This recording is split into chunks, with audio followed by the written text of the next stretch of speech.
got so much motherfucking design on right now. Break it down, bring it back, make it clap. I got 3 old thoughts, new guap, wear that dick. Bitches on my line, and you know. Assalamualaikum warahmatullahi wabarakatuh.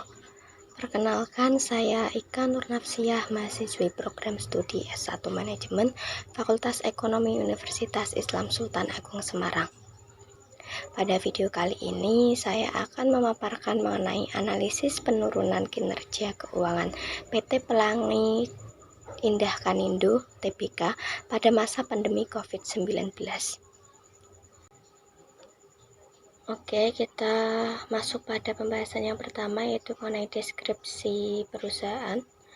PT Piko atau Pelangi Indah Kanindo merupakan produsen kemasan metal di Indonesia yang melayani kebutuhan kemasan berbagai macam produk seperti drum, tabung LPG, kaleng pile, serta kaleng makanan.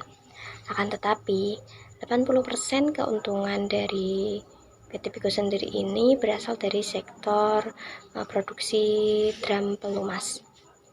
Nah, karena adanya pandemi COVID-19 membuat PT Piko Tbk kekurangan bahan baku yang membuatnya tidak dapat memproduksi produknya dan akhirnya terpaksa untuk mengurangi jumlah produk drum pelumas.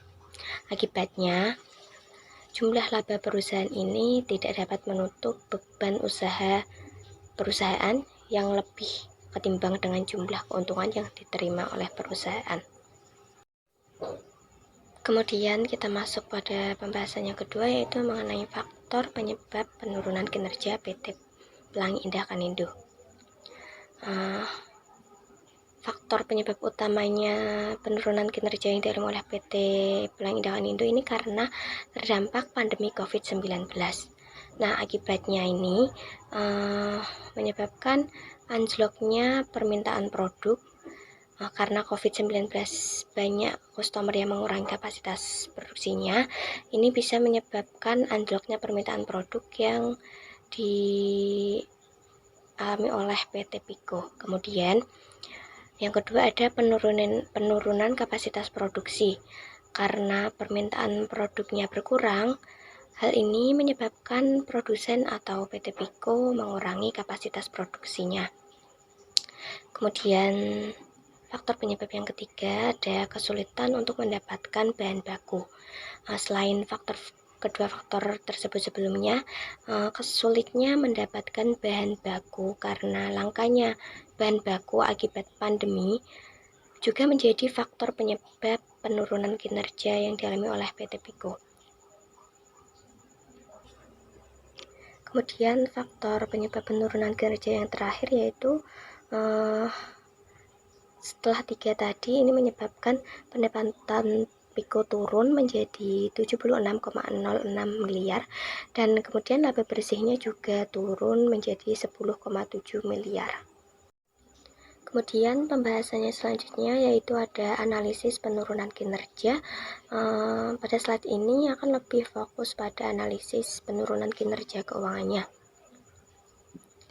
Yang pertama yaitu ada rasio CAR. Ini akibat penurunan kinerja ini berpengaruh kepada rasio CAR-nya, di mana PT Piko tidak mampu memenuhi rasio perputaran modalnya karena laba yang didapat tidak sebanding dengan biaya yang dikeluarkan oleh PT Piko.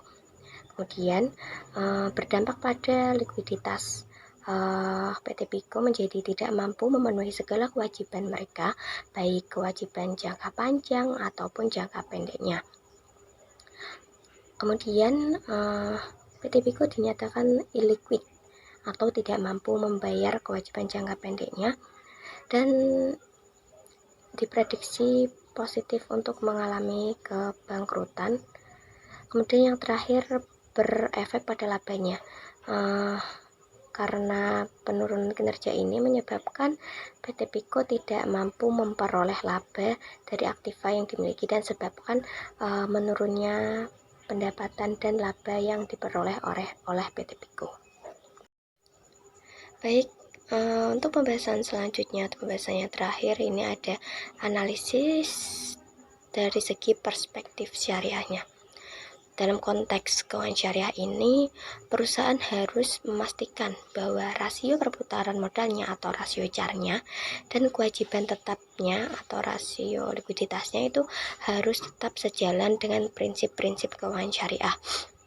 Begitupun dengan teknik produksi dan pengelolaan laba yang harus sesuai dengan prinsip syariah, sehingga perusahaan PT Piko ini mampu menjalankan usahanya dengan baik dan sesuai ajaran Islam.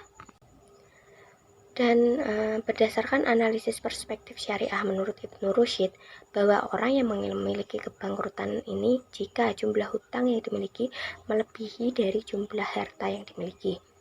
Dan hartanya ini sehingga tidak bisa menutupi hutang yang dimilikinya tersebut. Hal ini terjadi juga pada PT Pelang Indah Kanindo, bahwa banyak sekali kewajiban jangka pendek maupun kewajiban jangka panjangnya yang harus dipenuhi oleh perusahaan.